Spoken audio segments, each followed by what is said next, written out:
아멘. 오늘도 각자의 자리에서 최선을 다해 예배를 드리는 청년 여러분들을 사랑하고 축복합니다. 더불어 함께 예배하는 신혼부부와 산부 공동체 여러분들도 동일하게 사랑하고 축복합니다. 명절은 잘 보내셨죠? 네, 코로나로 인해서 쉽지 않은 명절이었겠지만 그럼에도 가족의 얼굴을 볼 수 있다라고 하는 것은 참으로 행복한 일인 것 같습니다. 저도 부모님 댁에 가서 오랜만에 일주일 정도 푹 쉬고 올라온 것 같습니다. 코로나라서 웬만하면 밖에 나가지 않고 집에만 일주일 동안 있다 보니 너무 잘 먹고 너무 잘 편안하게 쉬었다가 왔습니다. 그래서 그런지 이렇게 얼굴에 살이 조금 부른 것 같지 않습니까? 더불어 이렇게 올라오자마자 바로 여러분들을 만나고 있으니 제가 생각할 때 올해의 명절은 정말 개인적으로 최고의 명절을 보낸 것 같습니다. 조금 늦었지만 올 한 해 하나님 복 많이 받으시고 부디 다른 어떠한 것보다 올 한 해는 저와 여러분의 신앙이 한층 더 성숙해지는 그런 한 해가 되시기를 주님의 이름으로 축복합니다. 그런 의미에서 그리스도인의 확신 시리즈 중 마지막 주제인 죄사함의 확신에 대해서 계속 살펴보려고 합니다. 지난 시간에 말씀드렸다시피 죄사함의 확신을 갖는 가장 첫 번째 출발점은 나의 가치를 아는 것입니다. 여러분의 가치를 아는 것이죠. 잊지 않으셨죠? 여러분의 가치를 잊지 않으시기를 바랍니다. 창세기는 성경의 제일 첫 부분에서 저와 여러분의 가치에 대해서 두 가지로 말을 합니다. 첫째, 당신은 정말 특별한 존재라고 말을 합니다. 여러분을 만들기 위해서, 저와 여러분을 만들기 위해서 삶 위에 하나님께서 특별히 노력을 많이 하셨고요. 그렇게 만들어진 당신은 이 세상에서 하나밖에 없는 존재의 가치를 가지고 있습니다. 그래서 당신의 첫 번째 가치는 가장 특별함입니다. 당신의 두 번째 가치는 가장 존귀함이죠. 여러분, 하나님께서 당신을 만드실 때 정말 아끼는 마음으로 만드셨습니다. 무엇을 보면 압니까? 창세기에서 사람을 만들 때, 여러분을 만들 때 뭐라고 말을 합니까? 가장 존귀한 존재인 하나님의 형상대로 만들었다라고 말을 합니다. 여러분, 하나님의 형상이라는 말은 가장 존귀한 존재라는 말을 뜻입니다. 그러니 당신의 두 번째 가치는 가장 존귀한 존재라는 뜻이죠. 저와 여러분은 태어나면서부터 가장 특별하고요, 가장 존귀한 존재로 태어났습니다. 그렇게 만들어졌습니다. 왕의 자녀로 태어난 것이죠. 그런데 여러분, 실제로 저 여러분이 매일 삶을 살면서 아침마다 혹은 매일 밤마다 혹은 시간이 날 때마다 그래, 나는 정말 특별한 존재지, 나는 정말 사랑받는 존재지, 나는 정말 존귀한 존재지 라고 하면서 내 자존감을 높여주거나 혹은 그렇게 나를 축복하는 일들이 매일마다 이렇게 하는 것이 쉽지는 않을 겁니다. 이런 것들이 말처럼 정말 쉽지는 않은 것 같습니다. 저도 설교는 그렇게 했지만 실제로 삶을 살다가 보면 저도 모르게 이렇게 자존감이 뚝뚝 떨어질 때가 있습니다. 그냥 별 이유 없는 것 같아요. 그냥 지내다 보면 나도 모르게 자존감이 바닥으로 뚝 떨어지는 것입니다. 여러분도 분명 그런 날이 있을 겁니다. 여러분들 왜 그럴까요? 왜 우리는 그렇게 흔들리면서 삶을 살아가게 되는 것일까요? 일단 저는 개인적으로요, 지금 저와 여러분이 흔들리는 것은 너무도 당연하다고 생각하는 사람입니다. 여러분, 저와 여러분 지금 우리 청년의 때에는요, 반드시 흔들려야 합니다. 그리스도인들은 계속해서 흔들려야 합니다. 쉽지 않은 삶을 살면서요, 무엇이 하나님의 뜻일까 고민하면서 우리는 굉장히 흔들려야 해요. 진짜로 내가 원하는 것이 아니라, 여러분들이 원하는 것이 아니라 하나님께서 무엇을 원하실까 끊임없이 고민하면서요, 실수도 하고 넘어지기도 하고 그렇게 흔들리면서 삶을 살아야 돼요. 그러면서 하나님의 뜻을 찾아야 해요. 그러는 중에 흔들림은 저는 반드시 필수의 과정이라고 생각해요. 여러분, 우리는 신앙생활 하면서 확신을 가졌다라는 말을 쓸 때가 있어요. 난 이것에 확신이 있어 라고 말을 하잖아요. 신앙생활에서 확신을 가졌다라고 하는 말의 뜻은 나는 절대로 흔들리지 않아 라는 것을 말하지 않는다라고 생각합니다. 제가 생각하는 확신을 가졌어, 나는 신앙생활에서 정말 확신이 있어 라고 하는 말의 뜻은 금방 제자리를 찾아오는 것입니다. 여러분, 쉽게 말하면 회복 탄력성이라고 하는 것이죠. 넘어질 수 있습니다. 넘어졌습니다. 그런데 중요한 것은 그냥 금방 툴툴 털고 다시 일어나는 것이에요. 신앙이 바닥으로 떨어질 수 있습니다. 그런데 그냥 그때 다시 한번 용기를 내어서 하나님을 바라보면서 다시 신앙이 금방 올라오는 것이죠. 죄를 지을 수 있습니다. 그런데 금방 다시 회개하고 하나님의 사랑 안으로 돌아오는 것입니다. 나의 잘못이나 나의 어떠한 죄보다 하나님의 사랑이 훨씬 더 크다라고 하는 것을 믿는 것, 그래서 원래의 자리로 다시 돌아오는 것, 회복 탄력성, 저는 이것이 확신이라는 말의 올바른 뜻, 정확한 의미라고 생각합니다.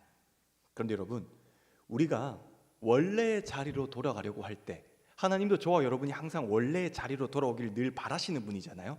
그렇게 원래의 자리로 돌아가려고 할 때 우리를 원래의 자리로 돌아가지 못하도록 항상 방해하는 존재가 있습니다. 악한 세력들은 저와 여러분들이 원래의 자리로 돌아가지 못하게 합니다. 다른 것들에 한눈을 팔게 하죠. 이럴 때 그들이 저와 여러분에게 한눈을 팔고 원래의 자리로 돌아가지 못하게 하는 가장 비장의 카드가 하나 있습니다. 그것이 무엇이냐라고 물으시면 바로 우상이라는 것입니다. 여러분, 우상은요, 단언컨대 저와 여러분이 생각하는 것보다 훨씬 더 무서운 존재입니다. 저는 현대 그리스도인들이, 그러니까 저와 여러분들이 가장 위험하게 생각해야 되고 또 가장 심도 있고 가장 조심해야 되는 존재 중 하나가 우상이라고 생각합니다. 아직 확실하게 감은 잘 오지 않으시죠? 여러분, 일단 성경을 보면은 우상이라는 말이 참 많이 나옵니다. 우상 한글로 검색하면은 대략 180회 정도 나옵니다. 그러니까 180단어 정도 이렇게 줄에서 한국말로 우상이라는 말이 등장한다라는 뜻이죠. 그런데 이게 전부는 아니에요. 우상이라고 쓰여져 있지 않지만 단어 그 자체가 우상을 의미하는 것들도 있습니다. 예를 들면 바알, 아세라, 일월성신, 밀곰 이런 등등, 이런 모든 단어들까지 합치면 아마 성경에는 굉장히 많은 우상이라는 단어가 등장할 것입니다. 그런데 우상이라는 것이 무슨 뜻이죠? 국어사전에 보면 우상을 세 가지의 말로 정의하고 있습니다. 첫째, 우상은 나무, 돌, 쇠붙이와 같이 이렇게 만든 신물이나 사람의 형상이다라고 말을 합니다. 둘째로, 우상은 신처럼 숭배의 대상이 되는 물건이나 사람을 의미한다라고 정의합니다. 마지막 세 번째로, 기독교에서 하나님 이외에 인위적으로 만들어 놓은 신의 형태를 우상이다라고 말을 합니다. 이게 우상의 정의이죠. 맞습니다, 여러분. 그래서 오늘 본문 23절에 보면은 뭐라고 말을 합니까? 오늘 본문 23절 우리 세 번역으로 한번 함께 읽을까요? 같이 읽읍시다. 그들은 썩지 않는 하나님의 영광을 썩어질 없어질 사람이나 새나 네발 짐승이나 기어다니는 동물의 형상으로 바꾸어 놓았습니다 라고 기록을 합니다. 그러니까 여러분, 23절에 보면 인간은, 그러니까 저와 여러분은, 저와 여러분의 선조들은 하나님의 영광, 없어지지 않을 영원한 하나님의 영광을 대신해서 썩어 없어질 인간의 모습이나 새의 모습이나 짐승의 모습이나 또는 뱀과 같은 형상으로 바꾸어 버렸다라고 기록을 하고 있습니다. 그래서 여러분, 고대 성경에 등장하는 대부분의 우상들은 모양이 있어요. 각자의 모습이 다 정해져 있습니다. 예를 들면 고대 근동에서 가장 많이 섬겼던 최고의 신은 바알이라고 하는 신입니다. 여러분, 구약 성경에 굉장히 많이 등장하는 바알의 형상인데요, 여러분, 바알의 그림을 보시면 실제로 이렇게 생겼습니다. 굉장히 커 보이지만 사실은 그렇지 않아요. 여러분, 한 손가락 크기 정도밖에 안 되는 굉장히 작은 신상입니다. 가나안의 대표적인 우상이죠. 그리고 이스라엘 백성들이 가장 많이 섬겼던 신이기도 합니다. 내우의 신, 혹은 다산의 신, 혹은 풍요의 신으로 가장 최고의 신이라고 할 수가 있죠. 또 잘 아시는 것처럼 이집트의 신들은 조금 다른 모습을 하고 있습니다. 이들은 사람의 상반신에 사람의 하반신에 동물의 모양을 상반신을 하고 있죠. 대표적으로 하나 보면 호루스 신 같은 경우에는 이집트 3대 신 중에 하나 아닙니까? 이 호루스 신이. 그런데 이렇게 이집트 호루스 신은 하늘의 신이고 태양 신이고 이집트의 3대 신인데, 머리는 매의 모습으로, 그리고 몸통은 사람의 모습을 하고 있습니다. 그래서 많은 사람들이 우상이라고 말을 하면 저렇게 어떻게 특별하게 생긴 모양을 생각하기가 굉장히 쉽습니다. 단순한 어떤 형태를 생각을 해요. 나무나 돌로 만든 조각을 생각을 하죠. 그러나 수천 년이 훨씬 지난 지금 2022년을 살고 있는 우리에겐 여러분, 우상이라고 하는 것은 이렇게 단순한 형상들이 절대로 아닙니다. 현대의 우상은 굉장히 복잡합니다, 여러분. 그래서 우리는 우상에 대한 접근을 좀 달리 생각할 필요가 있습니다. 단순히 돌, 쇠붙이, 나무 이런 것들이 아니라 우상에 대해서 좀 더 심도 있게 생각할 필요가 있다라는 것이죠. 팀 켈러가 지은 내가 만든 신이라는 책에서 팀 켈러인 사람은 우상이라는 것에 대해서 이렇게 정의합니다. 우상이란 무엇인가? 팀 켈러가 이렇게 말을 합니다. 무엇이든 당신에게 하나님보다 더 중요한 것이다. 무엇이든 하나님보다 더 크게 당신의 마음을 차지하는 것이다. 하나님만이 주실 수 있는 것을 다른 데서 얻으려고 한다면 그것이 바로 우상이다라고 말을 합니다. 맞아요. 이제 저와 여러분이 살고 있는 이 시대의 우상은 단순히 나무나 돌 조각이 아닙니다. 내가 어떤 것을 살아가면서 하나님보다 더 사랑하게 되면 그게 바로 우상이 되는 것이죠. 단순히 좋아한다거나 단순히 애정이 있는 것을 우상이라고 말을 하지 않습니다, 여러분. 이것이 내 삶을 좌지우지하는 거예요. 내 삶의 존재 이유가 바로 거기 있는 거예요. 내 삶의 모든 목표와 목적이 바로 거기 있는 그 순간, 그게 바로 우상이 되는 것이에요. 그러니 여러분, 저와 여러분의 주위에 있는 모든 것들이 다 우상이 될 수 있습니다. 자녀도, 돈도, 가족도, 사랑도, 명예도, 모든 것이 다 우상이 될 수가 있어요. 잠재적인 위험성이 있는 것이죠. 예전에는 분명히 눈에 보이는 게 위험했거든요. 그런데 요즘은요, 눈에 보이지 않는 것이 훨씬 더 위험합니다. 더불어 우리의 마음에는 한 가지의 우상만 절대로 있지 않습니다. 나의 미래, 나의 비전, 나의 꿈, 나의 가치, 그리고 현재 사회의 문화, 시대의 흐름, 영적 범주 등이 모두 다 복합적으로 얽혀 있기 때문에 우리의 마음속에 있는 우상 역시 한 가지만 있는 것이 아니라 여러 가지가 있고요, 시대에 따라 바뀌기도 하고요, 나조차도 내가 그 형태를 제대로 알지 못할 수도 있습니다. 그래서 팀 켈러는 우리의 마음을 이렇게 정의합니다. 현대인의 마음은 우상의 공장이다. 그러니까 저와 여러분의 마음은 우상의 공장이다 라고 말을 하거든요. 여러분, 저는 이 지적이 정말 100% 정확하다라고 생각하는 사람이에요. 저와 여러분의 마음은 우상의 공장입니다. 끊임없이 우상을 찍어내고 있어요. 지금도요. 부인하실 수도 있어요. 그런데 이렇게 생각을 한번 해보면 어떨까요? 여러분, 일단 제가 계속 강조하는 것이지만 저와 여러분의 가치는 가장 특별함이고 가장 존귀함입니다. 하나님께서 그렇게 애초부터 만드셨어요. 그렇게 저와 여러분을 최고의 존재로 만드신 하나님은 저와 여러분에게 좋은 것들을 굉장히 많이 선물해 주십니다.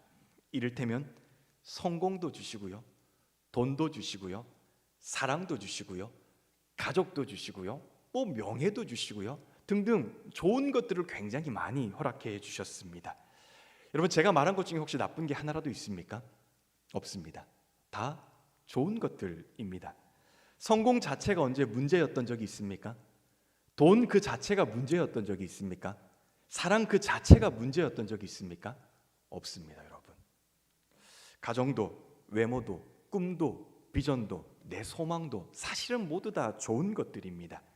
그런데 우리는 이 좋은 것을 그냥 좋은 것으로 받아들이는데 멈추지 않아요. 참 안타깝죠? 그냥 거기서 멈추면 좋을 것 같은데, 딱 거기까지면 좋을 것 같은데 그러지 못해요. 대신에 이 좋은 것들을 최상의 것으로 만들어 버립니다. 1순위로 만들어 버린다는 뜻이에요. 내 인생 최고의 가치로 만들어 버립니다.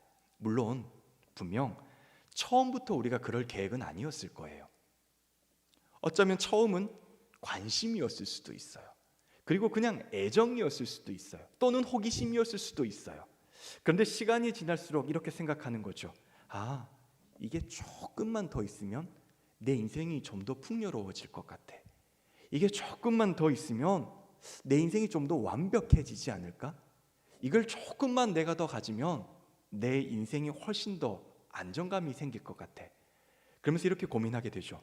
그럼 조금 더 가져보는 건 어떨까? 그럼 저 사람보다, 내 옆에 있는 사람보다 조금 더 내가 많이 가져보는 건 어떨까 생각하죠. 그러자 여기에 내 삶의 모든 것들을 투자하기 시작하죠.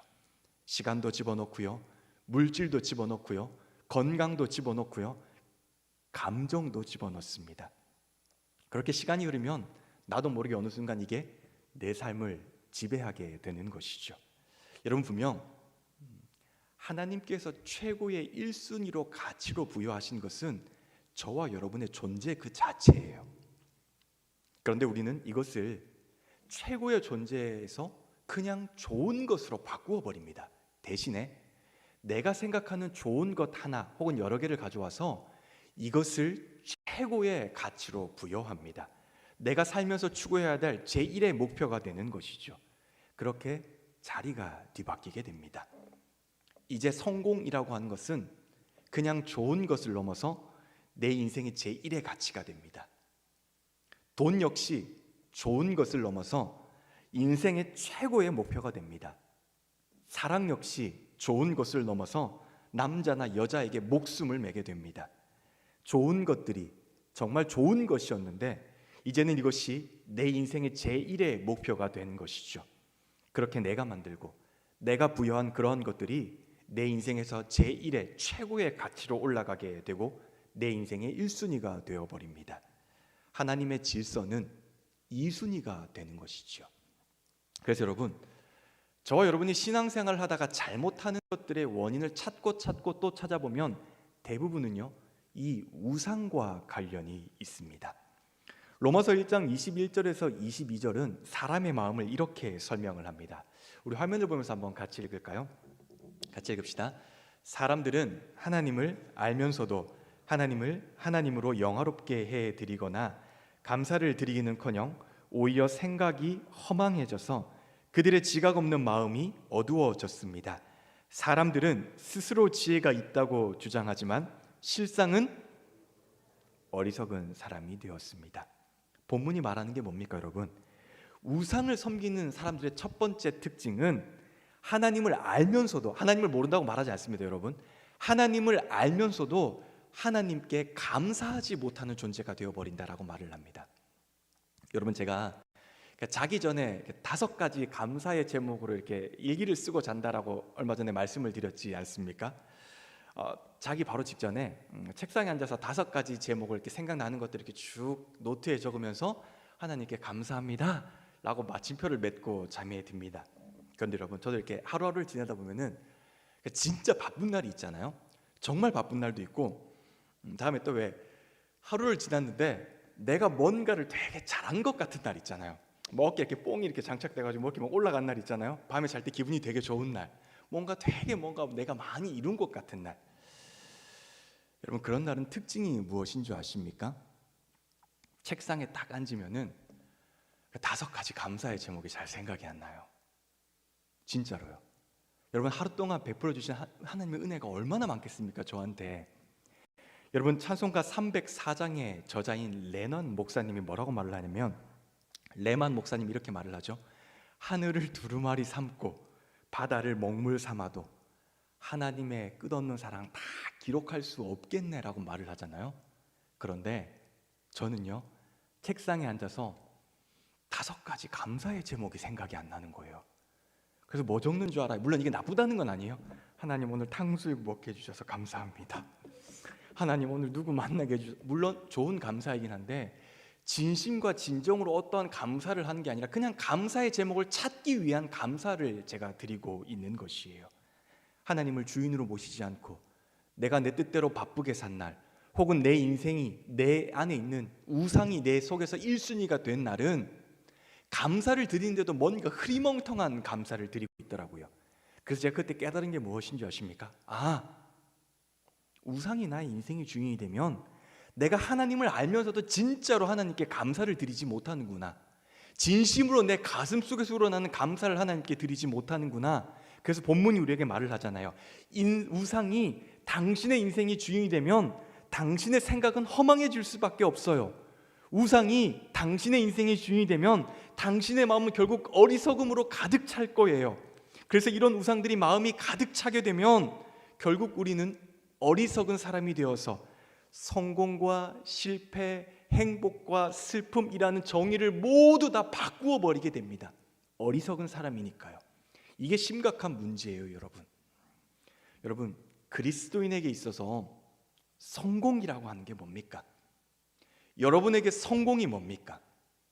성경이 말하는 성공은요, 하나님의 뜻대로 삶을 살아내는 것이에요.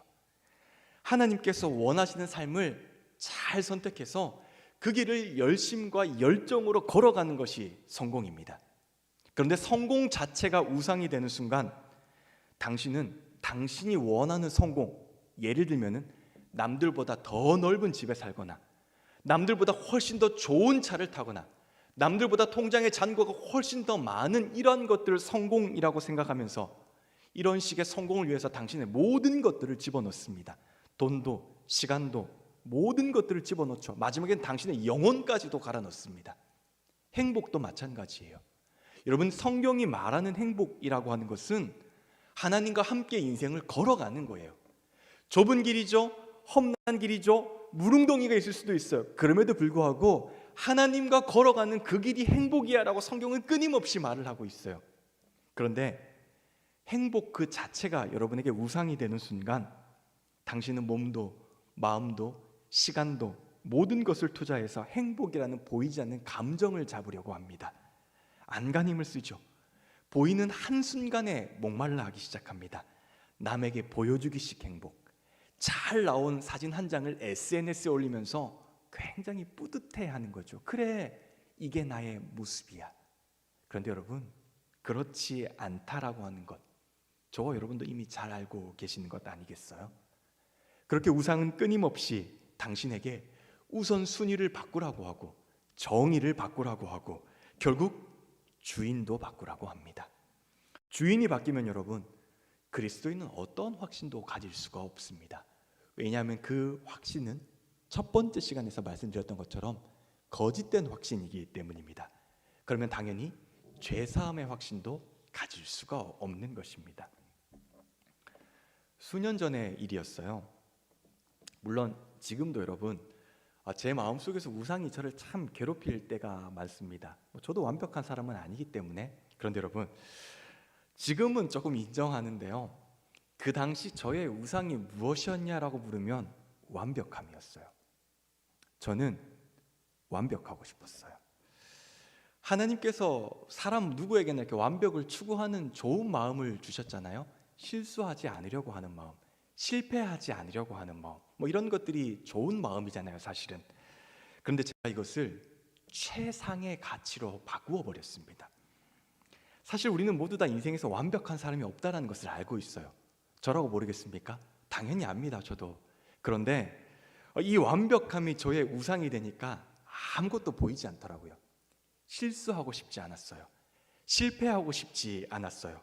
완벽한 존재가 될 수 없음에도 불구하고 저는 끊임없이 완벽한 존재가 되기 위해서 저의 시간도 투자하고 제 마음도 갖다 끊임없이 저한테 채찍질을 냈어요. 정말 가혹하다 싶을 정도로 채찍질을 냈어요.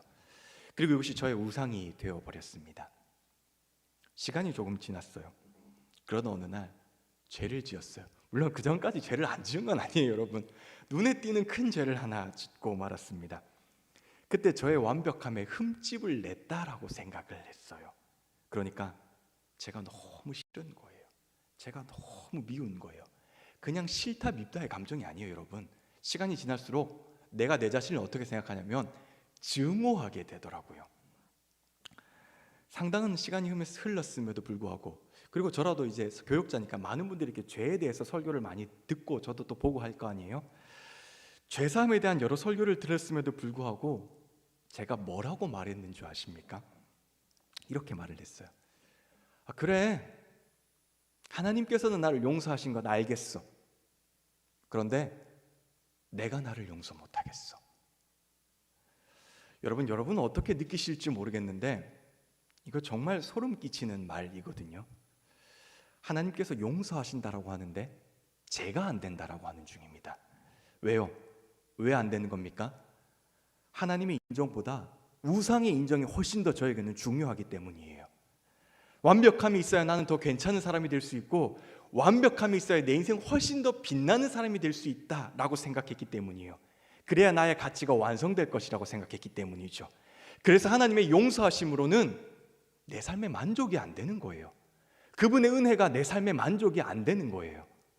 하나님의 용서와 은혜라는 가치가 우상의 인정과 지지보다 훨씬 더 아래에 있는 것이에요. 그렇기 때문에 하나님은 널 용서해, 너는 내 아들이야, 나는 너를 사랑해 라고 두 팔 벌리고 있는데 저는 그 속에 들어가지 않는 거예요. 그러니 여러분, 이 얼마나 소름 돋는 일입니까? 성경에도 이런 예들이 있어요. 하나만 말씀드려보자면 사도행전 10장에 나오는 베드로의 일을 한번 말씀드려보고 싶어요. 하나님은 당시 이방인이었지만 경건한 고넬료를 구원하시기 위해서 베드로를 쓰십니다. 베드로가 기도하는데 하나님께서 바구니를 하나 내려보시면서 이렇게 말씀하시잖아요. 먹어라. 그때 베드로가 이렇게 말을 합니다. 주님, 절대로 먹을 수 없습니다. 저는 이렇게 부정한 것들을 단 한 번도 먹지 않을 사람입니다 라고 말을 해요. 이때 베드로의 우상은 유대인의 율법이었어요. 정결법이었어요. 정결법을 완벽하게 자신 지킨 그 아름다운 모습이 자신에게는 우상이었어요. 그래서 하나님께서 먹어라고 말씀하시는데 절대로 그럴 수 없다라고 말을 합니다. 아마 이렇게 마음을 먹었을 거예요. 그래, 하나님이 먹으라고 명령하신 것은 알겠어. 그런데 이건 율법에 어긋나는 거라서 못 먹겠어. 나는 이런 것들을 단 한 번도 먹은 적이 없거든. 여러분, 그래서 바울이 25절에서 뭐라고 말하면 이렇게 말을 하지 않습니까? 사람들은 하나님의 진리를 거짓으로 바꾸고 창조주 대신에 피조물을 숭배하고 섬겼습니다 라고 말을 합니다. 바울의 말대로 우리 스스로, 저와 여러분이 스스로 하나님의 진리를 거짓으로 바꾸고 좋은 것을 최고의 것으로 만들어 버렸습니다. 그렇게 우상이 우리의 마음에 앉아 있게 되고요, 우상은 저와 여러분의 마음에서 이제 신처럼 행동을 합니다. 하나님 대신에 그걸 섬기라고 강요하죠. 그리고 우리 삶의 모든 질서를 바꾸어 버립니다. 예를 들어 하나님은 하라고 말하는데 우상은 하지 말라고 합니다. 그러면 우리는 하지 않습니다. 그리고 저 같은 경우에 하나님은 너를 용서해 라고 말하는데 우상은 아니, 이건 완벽함에 어긋나는 일이야, 용서될 수 없어 라고 말을 하죠. 그러면 나는 나 스스로를 용서받지 못할 자로 만들어 버립니다. 그렇게 우상은 저와 여러분의 마음을 평생 어떤 형태로든 반드시 끊임없이 괴롭힙니다. 육체적으로도 정신적으로도 지치고 힘들게 만듭니다. 절대로 만족감이 없습니다. 마치 깨진 독에 물을 붓는 것처럼 계속해서 무엇인가를 집어넣게 만듭니다. 어떻게 해도 여러분 근데 패배감을 떨칠 수가 없어요. 만족감이 없기 때문이죠. 당연히 삶이 무기력해지고요, 심한 죄책감이나 불안감, 그리고 분노, 절망감을 떨칠 수가 없게 됩니다. 문제는 이런 분노나 불안감, 죄책감, 절망감이요, 하나님의 용서나 긍휼, 사랑을 훨씬 더 넘어선다라는 것이에요. 내가 아무리 내 가치를 알고 하나님의 사랑을 안다고 해도 일단 우상이 1순위가 되면 하나님의 용서가 1순위가 되지 않습니다. 하나님의 사랑과 은혜가 나를 만족시키지 못하게 되는 것이죠. 이것이 우상의 가장 큰 그리고 가장 무서운 점입니다. 그래서 여러분, 우리가 죄사함의 확신을 얻기 위해서는 우리 마음에 있는 우상을 명확하게 인지하셔야 돼요. 그리고 이것을 그냥 놔두는 게 아니라 주인의 자리에서 밀어버리셔야 돼요. 혹시 그냥 단순한 관심이고 애정이에요 라고 하면 괜찮아요, 여러분. 그러나 이것이 조금이라도 저와 여러분의 마음 가운데 주인의 자리를 찾아오려고, 그 자리를 차지하려고 스물스물 올라오면은 반드시 여러분, 우리는 그것을 밀어버리면서 선포하셔야만 해요. 죄사함을 확신을 갖기 위해서는 반드시 선포하셔야 해요. 뭐라고 선포합니까? 내 삶의 주인은 너가 아니야. 내 삶의 주인은 예수 그리스도 한 분밖에 없어라고 끊임없이 선포하셔야 됩니다. 사랑하는 여러분, 오늘 여러분의 우상은 무엇입니까? 당신의 가치는 여전히 특별함이고 여전히 존귀함이고 하나님은 변함없이 여러분을 사랑하시는데, 그럼에도 불구하고 여러분을 낮아지게 하고 여러분을 슬프게 하고 당신을 초라하게 하고 당신 스스로를 용서할 수 없게 만드는 그것이 무엇입니까? 무엇이 당신을 아프게 합니까? 무엇이 당신을 힘들게 합니까? 무엇이 당신을 용서할 수 없게 합니까? 무엇이 당신의 마음 가운데 주인의 자리에 앉아 있습니까? 부디 우상의 정체를 명확히 아시고 그것으로 인해서 죄사함의 확신도 가지는 여러분들이 되셨으면 좋겠습니다.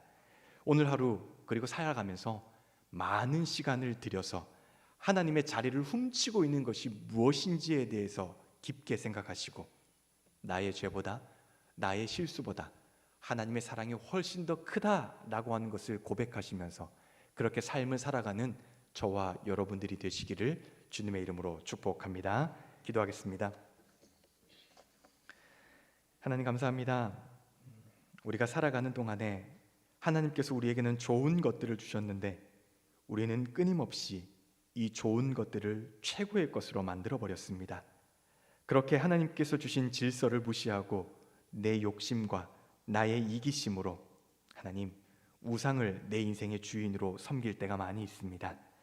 하나님, 우리가 살아가는 동안에 우리의 삶의 주인의 자리에서 이 우상을 버려버리게 도와주시고 그 자리에는 오직 예수 그리스도 한 분만 자리하는 신앙이 될 수 있도록 도와주시옵소서. 그리하여 우리가 살아가는 동안에 나의 죄보다 하나님의 은혜가 훨씬 더 크다라는 것을 매일의 삶 가운데 고백하면서 살아가는 그리스도인이